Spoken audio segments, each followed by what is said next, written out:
In this week's Technique Tuesday video, I'll explain how to estimate the gauge of a yarn created by combining two or more yarns together, and how to figure out what needle size you'll need to use to knit this new yarn.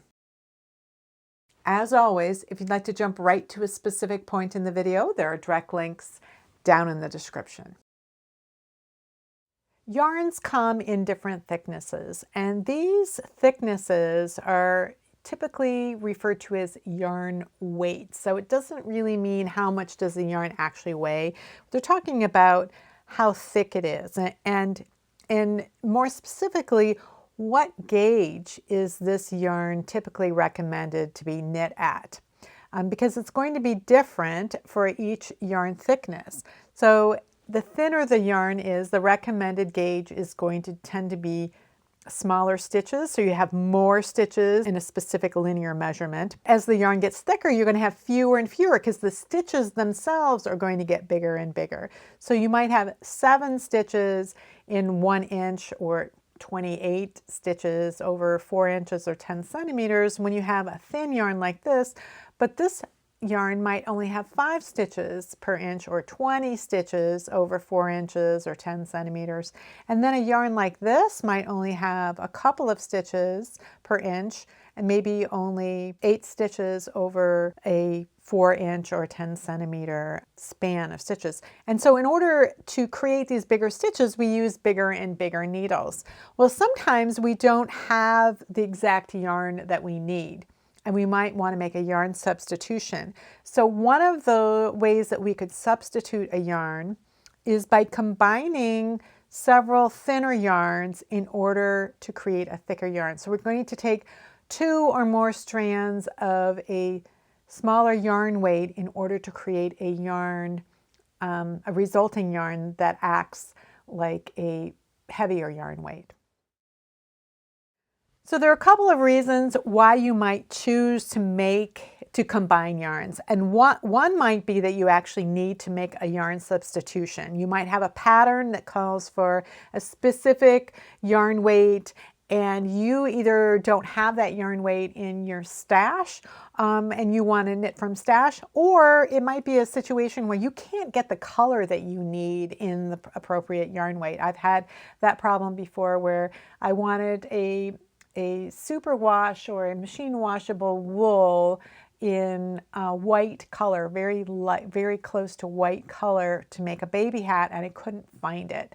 And so I needed to combine 2 strands of thinner yarn in order to create the equivalent thicker yarn in order to knit the project. Another reason that you might want to just create a thicker yarn is because you only need a small amount and you don't want to buy a full skein. So you want to combine a couple of strands of something much thinner that you have on hand. And in that case, you can get close to what the required yarn was supposed to be. You might not need to be as exact as if you needed to replace the yarn for the entire project. Another reason you might choose to combine yarns is simply because you want to use yarns that you have on hand, and maybe you just want to combine multiple strands of the same yarn to create a thick yarn that you can use to make a quick blanket or something. Or you might want to combine all your leftovers together and create a colorful yarn combination, combining those yarns, and you just don't know what the resulting yarn weight would be when you combine those yarns. So any of those scenarios is a reason why you might want to combine yarns.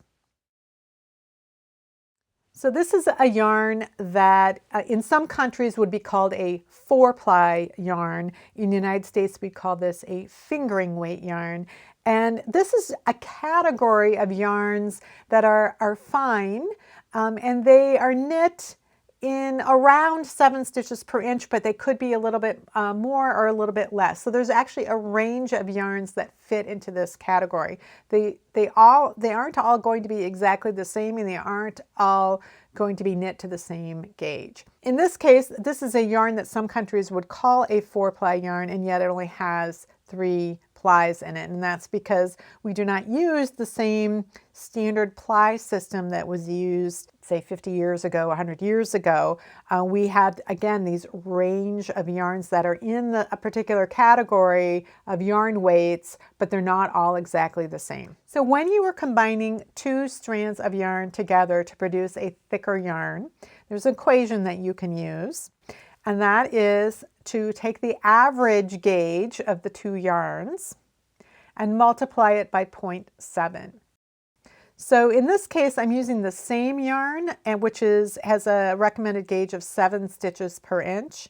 So the average for these two yarns is still 7, and I multiply it by 0.7 and I get 4.9 stitches per inch. So that's about 5 stitches per inch. 5 stitches per inch is the kind of gauge that you would normally use for a worsted weight yarn. So this would be a good substitute for a worsted weight yarn. And the needle size that I need to use to get 5 stitches per inch is a US 7, which is 4.5 millimeters. Other knitters might need a larger needle or smaller needle, but the point would be that you would want to get around 5 stitches per inch. So if I needed worsted weight yarn for a project and didn't have any in this particular color, I could combine these two strands. Again, if I had two completely different strands that were of different yarn weights, I would still take the average of the two gauges. So if one was 7 stitches per inch and the other was, say, 5 stitches per inch, then I would add the two together to get 12, divide by 2 to get 6. That would be the average gauge of the two strands. And then again, I would multiply it by 0.7 to get the estimated gauge of the resulting yarn. And then once I saw what the gauge was supposed to be for that combination of two yarns, then I would pick the needle that I thought would give me that gauge. For this swatch, I wanted to use 3 strands of the yarn. And again, I was using the same yarn, but you could use 3 different yarns that were all the same gauge, or you could use 3 yarns that all had different gauges. It doesn't really matter. So when you have 3 yarns, you again take the average gauge of the 3 yarns. So if you're using different yarns, you'd add up the 3 gauges and divide by 3 to get the average. And this time you're going to multiply by 0.6.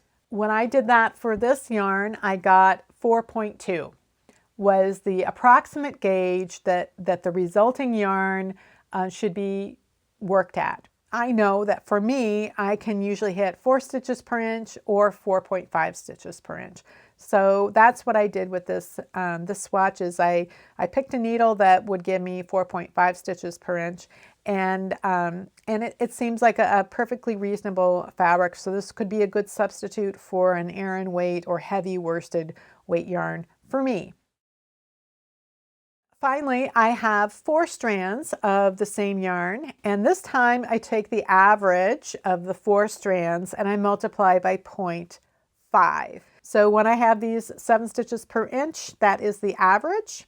I multiply by 0.5 and I get 3.5 stitches per inch. That's a bulky weight gauge, and that's one that I typically need a US 10.5 needle or 6.5 millimeter needle to get, and it creates a perfectly acceptable replacement for bulky weight yarn.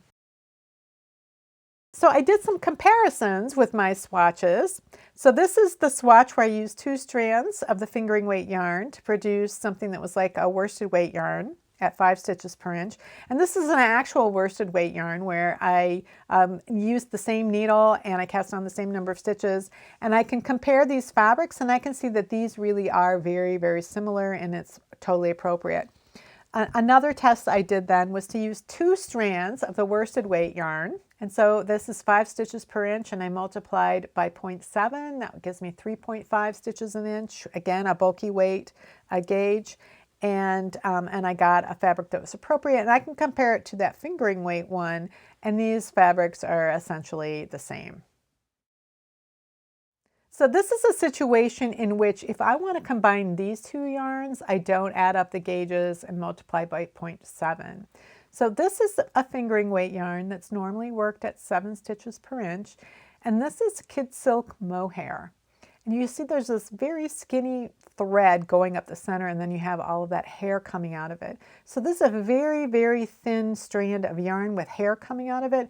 This is normally knit at like 5 stitches per inch. So the fabric that's created with this yarn is open and airy, and it doesn't weigh very much because the yarn is so light, but the hair is what keeps the body of the fabric together. So that's if you're knitting it on its own. When you combine it with another yarn, typically the reason for doing that is to give the fabric the halo from that hair. So you don't create a larger open fabric using the 2 yarns together.